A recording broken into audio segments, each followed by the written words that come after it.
Yo, gather around, because this is the kind of story that makes the whole fandom world go silent for a second. BTS didn't just break records, they rewrote what popularity even means in this industry, and every single newcomer group out there knows it, even if they'll never admit it out loud. So why exactly can't the new kids catch up no matter how hard they try? What's the real brutal reason behind this gap? Stick around, because we're about to break down the list that nobody in the industry wants to talk about. Number 7. Jungkook, the global magnet nobody can replicate. Let's start this countdown with the member who single-handedly proved that one person's presence can shake global charts without even needing a comeback. Jungkook, the golden maknae. And here's the thing that newcomer groups completely underestimate. It's not just about talent, it's about a decade of accumulated trust that an audience built with one specific human being, and you simply cannot manufacture that kind of connection overnight. Think about it. When Seven dropped in 2023, it wasn't just another solo single from an idol on military hiatus prep. It debuted at number 1 on the Billboard Hot 100, making Jungkook the first Korean solo artist to top that chart. And it stayed there week after week, competing against artists who had entire label machines, entire radio campaigns, entire American market infrastructures behind them. Jungkook did it while BTS as a group was heading into mandatory enlistment at what should have been the most fragile, uncertain moment for any member's individual career. Instead, it became one of the biggest global solo moments in K-pop history. Newcomer groups look at that and think, we just need a good song. But that misses the entire point.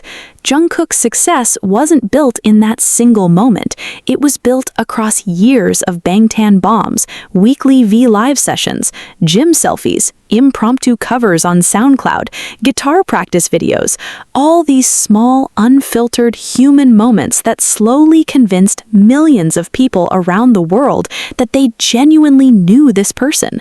That's parasocial trust compounded over roughly a decade, and it's not something you can buy with a bigger budget or a flashier debut stage. Newcomer idols today are manufactured almost instantly into polished, camera-ready personas from day one. Every moment curated, every interaction scripted, every candid clip actually planned by a content team.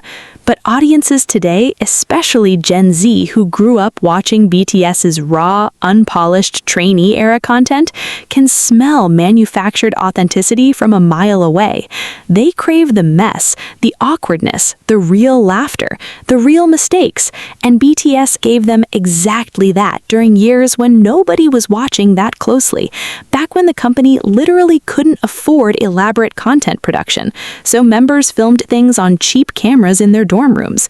That scarcity, ironically, became their biggest asset.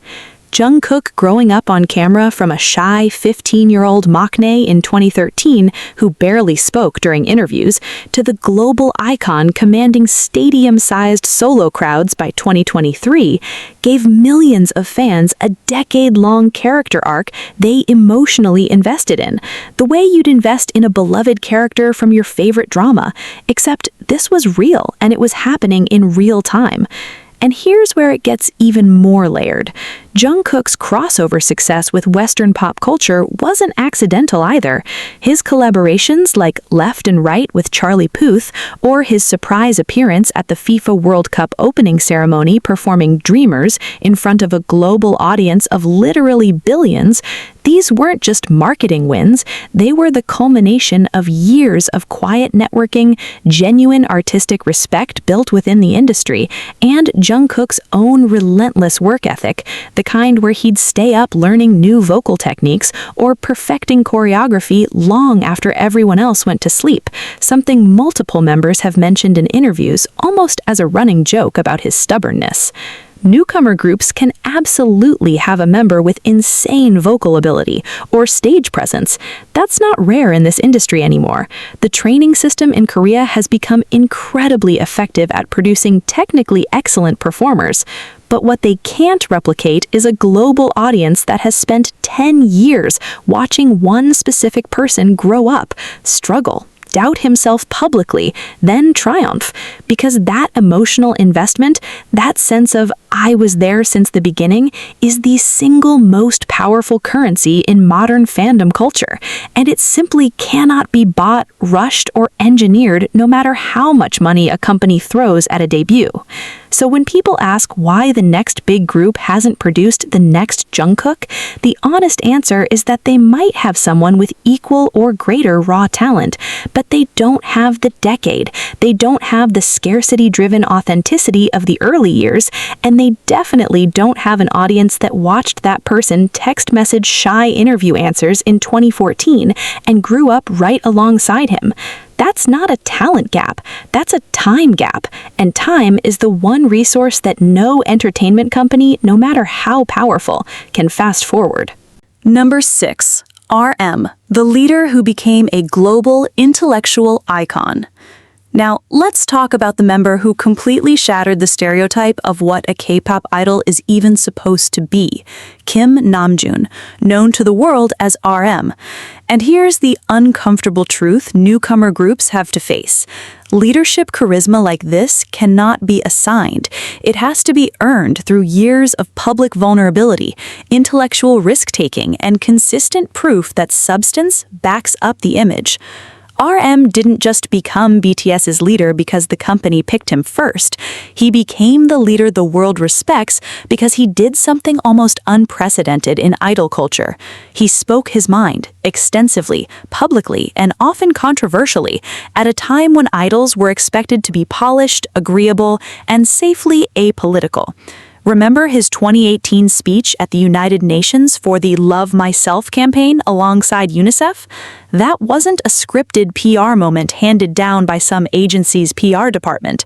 That speech was written largely by RM himself, drawing from his own struggles with self-doubt, his own journey through anxiety and self-acceptance, and it resonated with millions of young people worldwide precisely because it didn't feel manufactured. It felt like someone who had actually lived through what he was describing. Compare that to how newcomer groups approach global platforms today.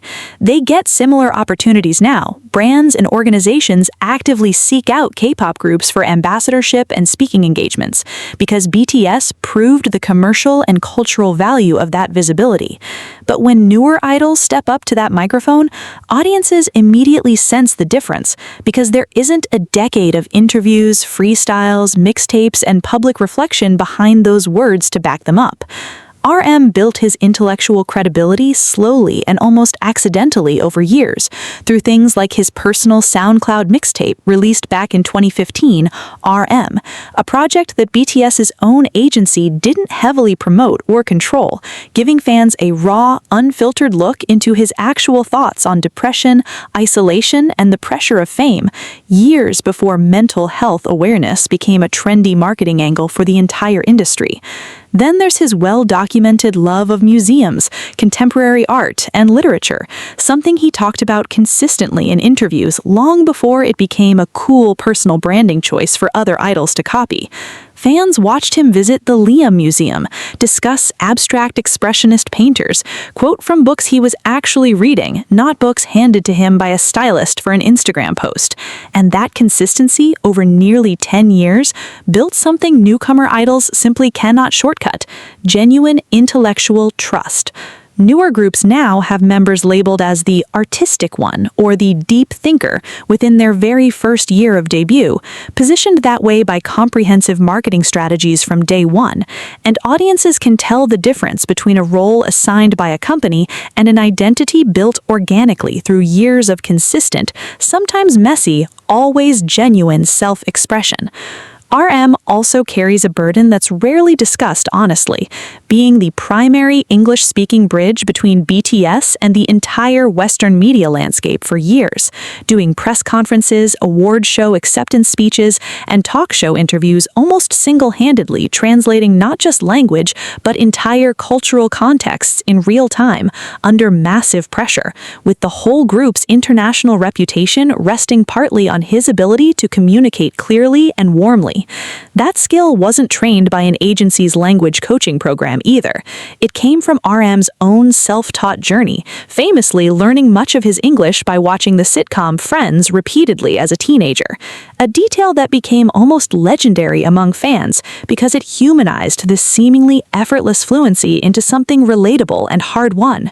Newer groups today do have members with strong English skills, some even raised bilingual or educated abroad specifically to fill that role in modern idol training systems.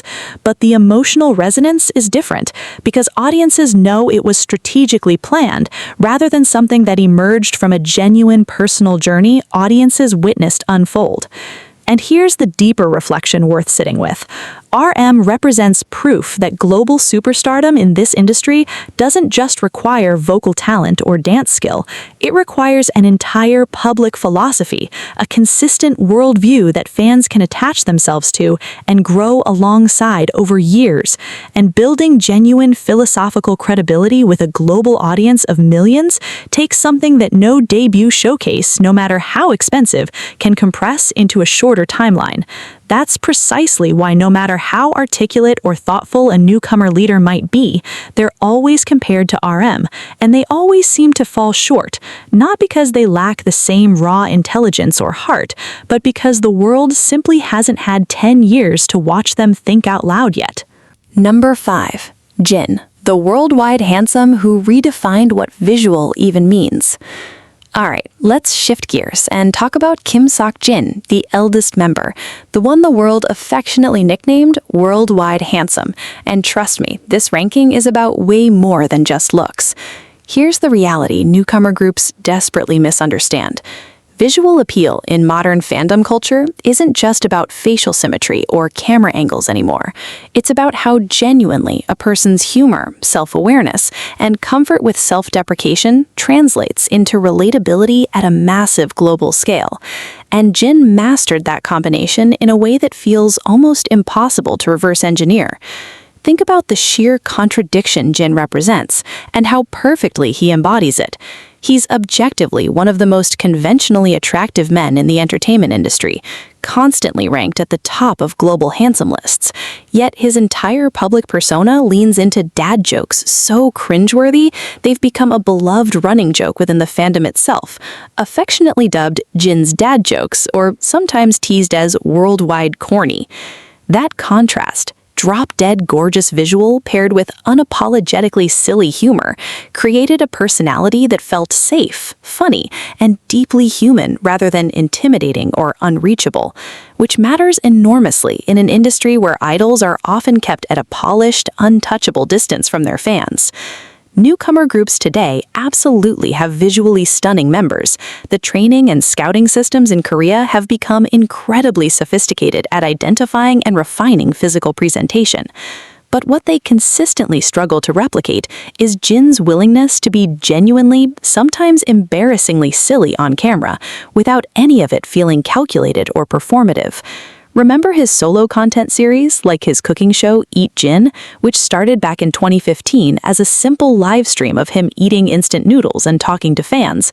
No elaborate production, no scripted segments, just Jin, a bowl of ramyeon, and unfiltered conversation.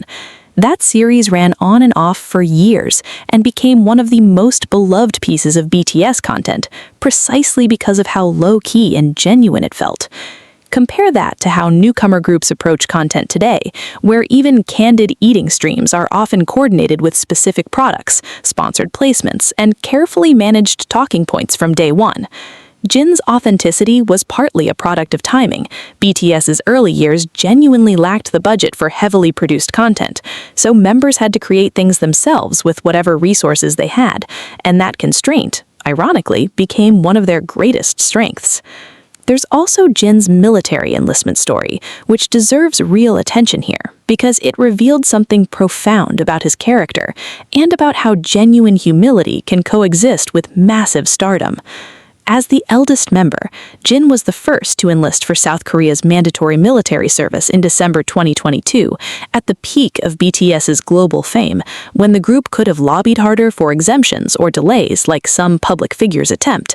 Instead, Jin approached his service with visible acceptance and even humor, documenting parts of his experience, engaging warmly with fans through handwritten letters distributed by the fan community, and returning in June 2024 to an overwhelming, emotional welcome that included a special Festa event where he personally greeted thousands of fans in near constant handshakes and hugs over an extended, physically exhausting event, something almost unheard of in terms of direct fan interaction at that scale for a global superstar. That moment reflected years of a very specific brand equity Jin built, being perceived as humble, grounded, and deeply appreciative of his fans despite his global status. And audiences don't hand out that kind of goodwill easily or quickly.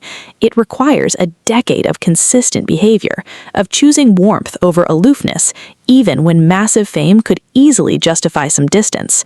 Newer idols simply haven't had the years, or frankly, the real-world tests like mandatory military service, wartime pressure, pandemic isolation, and constant scrutiny that reveal whether someone's kindness is genuine or curated.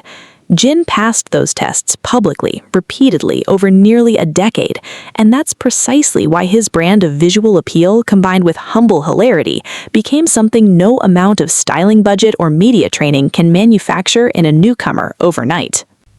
Number 4. Suga, the underdog genius who turned pain into power. Now we arrive at Min Yoongi, known as Suga, and later revealing an entirely separate artistic identity through his alter ego, August D. And honestly, this is where the story gets raw, because Suga's popularity was never built on charm alone. It was built on brutal honesty about struggle, something newcomer groups are often too protected or too image-conscious to genuinely replicate. Here's the core truth.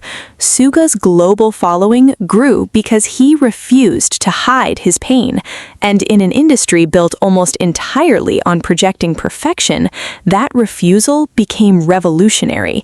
Before BTS's global explosion, before the stadium tours and the Grammy nominations, Suga was a struggling underground rapper in Daegu, performing at tiny local venues for almost no money, sleeping on floors, working part-time delivery jobs just to survive, while chasing a music career that seemed impossible. He's talked about this history openly, including a devastating motorcycle accident during that period that injured his shoulder, an injury serious enough that doctors reportedly told him he might not fully recover use of his arm, a story that adds visceral weight every time you watch him perform intense choreography today, knowing what his body actually went through to get there. That backstory alone would be compelling, but what made Suga's popularity genuinely different is how he continued being honest even after achieving massive success, which goes against every instinct an entertainment company usually has once a product is profitable. His solo mixtape, August D, released independently in 2016, before BTS's biggest global breakthroughs, tackled his own struggles with panic disorder and social anxiety disorder with a directness that shocked listeners, because idols simply did not talk about mental illness that explicitly at that time, especially not in the visceral, sometimes aggressive lyrical style Suga used. Then, in 2020, he released D2, and by 2023, D-Day, completing an entire mixtape trilogy under August D that fans consider some of the most emotionally raw hip-hop released by any Korean artist, mainstream or underground. And crucially, Suga did this while simultaneously being 1/4 of the biggest pop group on the planet, essentially living two artistic lives in parallel, one polished for BTS's pop stage, one uncompromisingly honest for his personal expression. That duality created something newcomer idols really struggle to build, because most new groups are locked into a single cohesive brand image from debut, every member's persona carefully aligned to fit the group's overall marketing concept.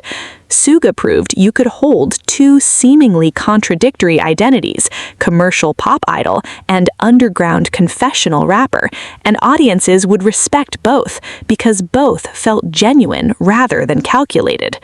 Then there's his public disclosure in 2020 that he'd undergone shoulder surgery from that old accident, revealing just how much physical pain he'd been quietly performing through for years, followed by his continued transparency about ongoing mental health therapy, something he's discussed candidly in documentaries and interviews at a time when discussing therapy openly still carried significant stigma in South Korea's broader culture.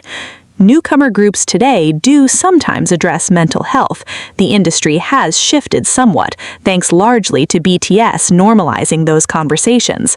But there's a difference between a company-approved statement about taking a hiatus for rest and Suga specifically naming panic disorder, specifically describing what an anxiety attack feels like in his own words, specifically continuing to write about it across nearly a decade of work, rather than addressing it once and moving on.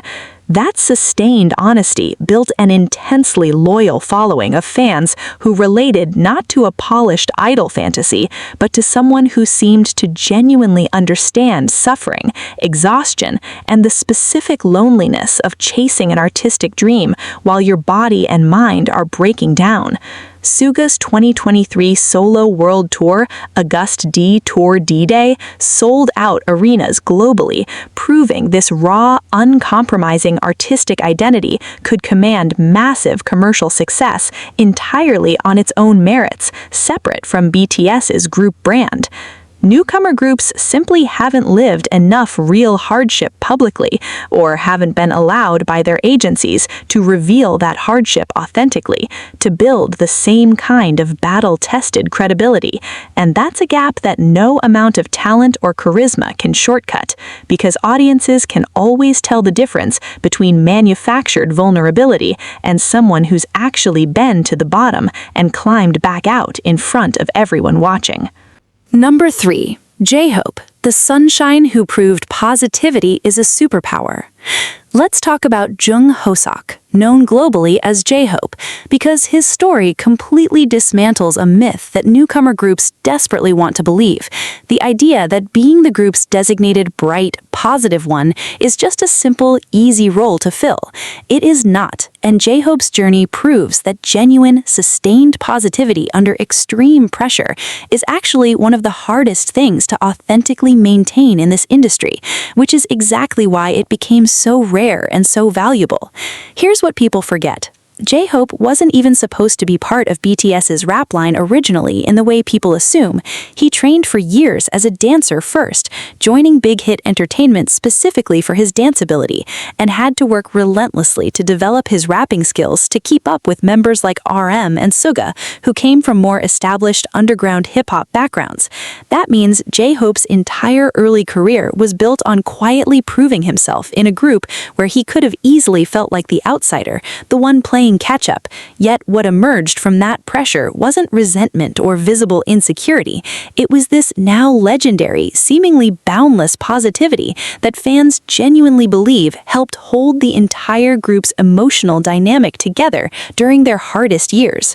Multiple members have discussed in interviews and documentaries how J-Hope's energy functioned almost like emotional glue during grueling trainee days and brutal early promotion schedules, when the group was sleeping just a few hours a night, training relentlessly, and facing constant public criticism and even ridicule during their debut years, when established fandoms sometimes attacked them online for supposedly copying bigger groups' styles. That's a detail that gets lost now that BTS is a global phenomenon.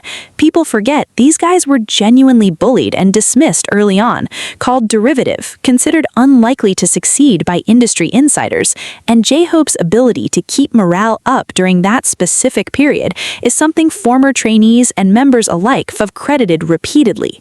But here's where it gets even more layered and honestly more impressive. J-Hope didn't just maintain positivity by avoiding hard truths. He actually confronted his own struggles publicly too, just through a different lens than Suga's raw confessional style. His 2018 mixtape, Hope World, became the first member solo mixtape to chart on the Billboard 200, a massive milestone that proved his individual artistry could stand entirely on its own outside the group context.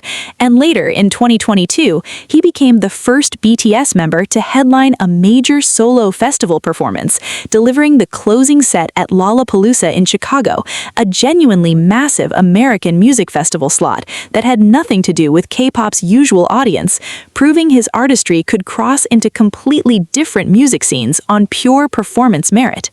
Then there's his military enlistment in April 2023, becoming the first BTS member to actually complete his mandatory service in October 2024, again choosing to fulfill this duty without extensive public complaint or attempts to delay, modeling exactly the same quiet acceptance of national obligation that later members would follow.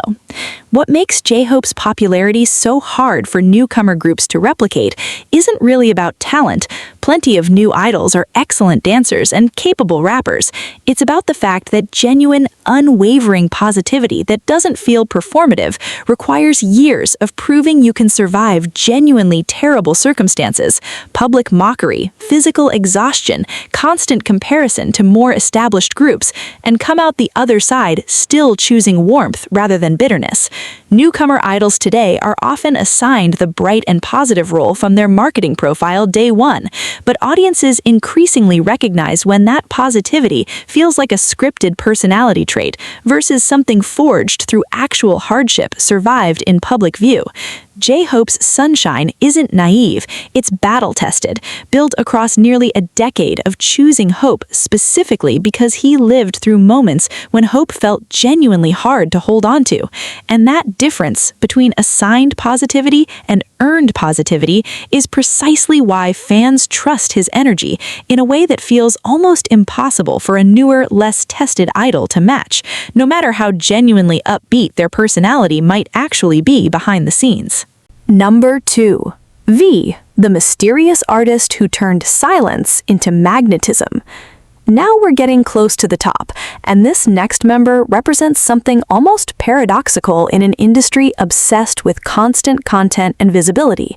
Kim Tae-young, known as V, built one of the most intensely devoted global followings in the group precisely by being the most elusive, the most artistically unpredictable, and honestly, the hardest member to fully pin down.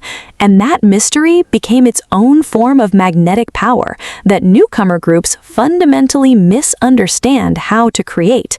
Here's the paradox worth sitting with.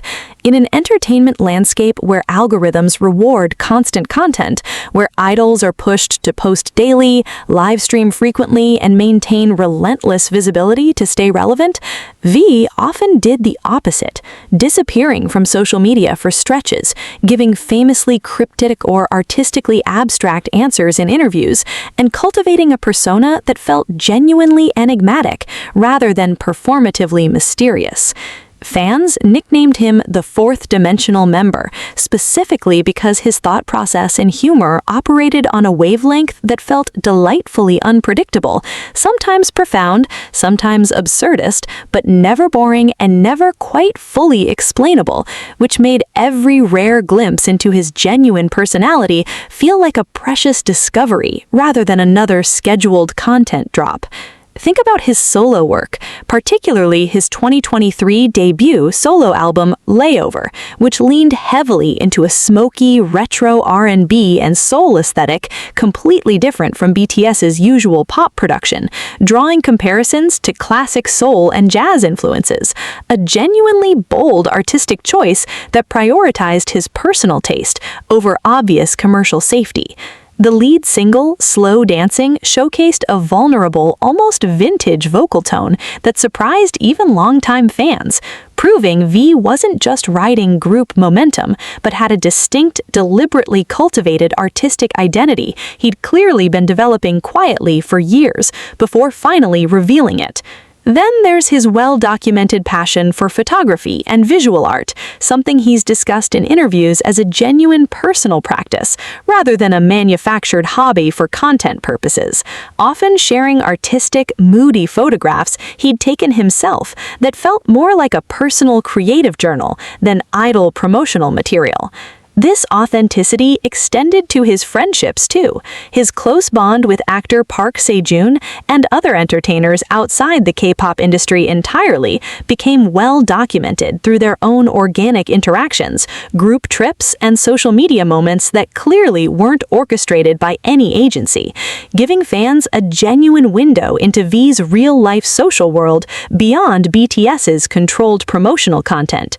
Newcomer groups today absolutely have members marketed as the mysterious one or the artistic visionary, but the crucial difference is that V's mystery was never actually a marketing strategy assigned by his company.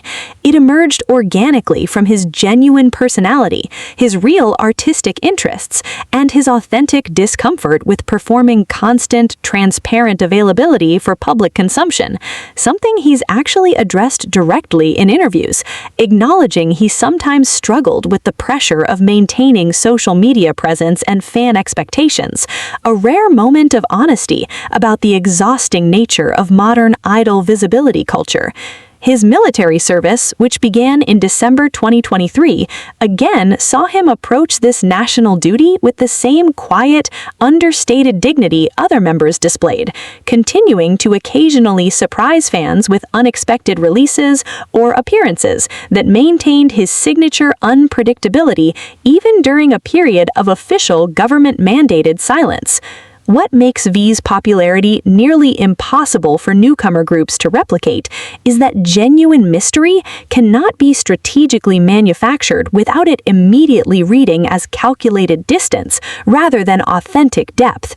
And audiences today, especially younger fans raised on hyper-transparent influencer culture, have become remarkably skilled at detecting the difference between someone who's naturally private and artistically complex versus someone whose agency has simply instructed them to seem deep for branding purposes. V spent nearly a decade allowing fans to piece together his genuine personality through scattered, unpredictable glimpses, rather than constant exposure, and that patient, almost old-fashioned approach to fame built a devotion among fans that feels less like typical idol fandom and more like genuine artistic reverence, the kind usually reserved for auteur filmmakers or reclusive musicians, an incredibly rare achievement in an industry that usually demands the opposite of scarcity and mystery to survive commercially.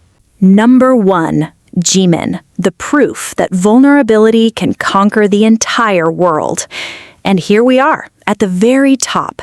And honestly, if you followed this list closely, you probably already sense why this member had to be number 1, Park Jimin. Because Jimin's popularity represents the single hardest thing for any newcomer group to manufacture, the perfect, almost impossible combination of technical perfectionism, raw emotional vulnerability, and an ability to make audiences feel personally, individually seen, despite performing for literal stadiums of tens of thousands of people simultaneously. Let's start with something people often forget. Jimin almost didn't make it into BTS at all in the way people assume. He wasn't originally part of the planned dance line. He actually transferred from a Chungye Arts Middle School where he was training in contemporary dance and had genuinely considered pursuing dance professionally outside idol culture entirely. And he's spoken candidly in interviews about how brutal his early trainee days were, describing feeling like he constantly had to prove he belonged, working himself to complete physical exhaustion during practice sessions, sometimes to a genuinely concerning degree that members have referenced with visible worry even years later. That relentless perfectionism never actually went away. It became the engine behind his entire artistic identity. Think about his solo work, his 2023 debut album Face, which produced the single Like Crazy, a song that became the first solo song by a Korean male soloist to hit #1 on the Billboard Hot 100, an achievement that stunned even industry veterans, considering the competitive nature of that chart. But what makes Jimin's popularity so uniquely powerful isn't just the chart records, it's the way he built his entire artistic persona around explicit, unguarded vulnerability.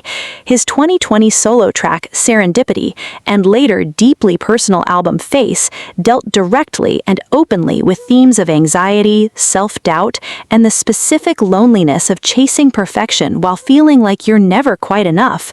Themes he's discussed candidly relate to his own genuine struggles with insecurity, despite achieving massive global success, a contradiction that makes him feel remarkably human rather than untouchable. Remember his emotional, unscripted moments during BTS concerts, crying during Magic Shop performances while looking directly at fans, visibly overwhelmed by the reality of connecting with people who traveled from across the world just to see him. Moments that weren't planned by any production team, but became some of the most replayed, most emotionally resonant clips in the entire BTS fan community, precisely because they were so obviously real. There's also his well-known perfectionism about live vocals, refusing to lip-sync even during grueling, dance-heavy choreography that would exhaust most performers' breath control entirely, a choice that's earned him enormous respect within the industry itself, with other artists and vocal coaches specifically praising his ability to maintain vocal quality while executing incredibly demanding physical choreography, something that takes years of disciplined training most idols simply don't invest in once they've already achieved fame. His military enlistment alongside Jungkook in December 2023 and their choice to serve together in the same unit became its own deeply meaningful story for fans, representing genuine brotherhood rather than a calculated PR pairing, something the members themselves have discussed with visible affection and honesty in interviews. What ultimately makes Jimin impossible to replicate isn't a single quality, it's the combination. Technical excellence maintained through relentless, almost obsessive discipline, genuine emotional transparency about his own insecurities despite massive global fame, and an almost supernatural ability during live performances to make eye contact with a camera or an audience member and make that single person feel like the connection is real and personal, a skill that some performers spend entire careers trying to master and never quite achieve. Newcomer groups can train dancers to hit every mark perfectly. They can coach vocalists to hit difficult notes. They can even instruct members to appear emotionally open during interviews. But they cannot manufacture nearly a decade of an audience watching someone fight through genuine self-doubt, push through genuine physical exhaustion, and choose vulnerability over protective distance again and again, until that vulnerability becomes their defining, trusted signature. That's why Jimin sits at #1, because he proves the ultimate truth behind this entire list. BTS's popularity was never really about who could look the best, dance the hardest, or rap the sharpest. It was about 7 individuals who spent nearly a decade allowing millions of strangers around the world to genuinely witness their growth, their pain, their joy, and their humanity in real time. And no newcomer group, no matter how talented, how well-funded, or how strategically marketed, can compress that kind of decade-long, deeply human journey into a shorter timeline, because genuine connection at this scale simply cannot be rushed.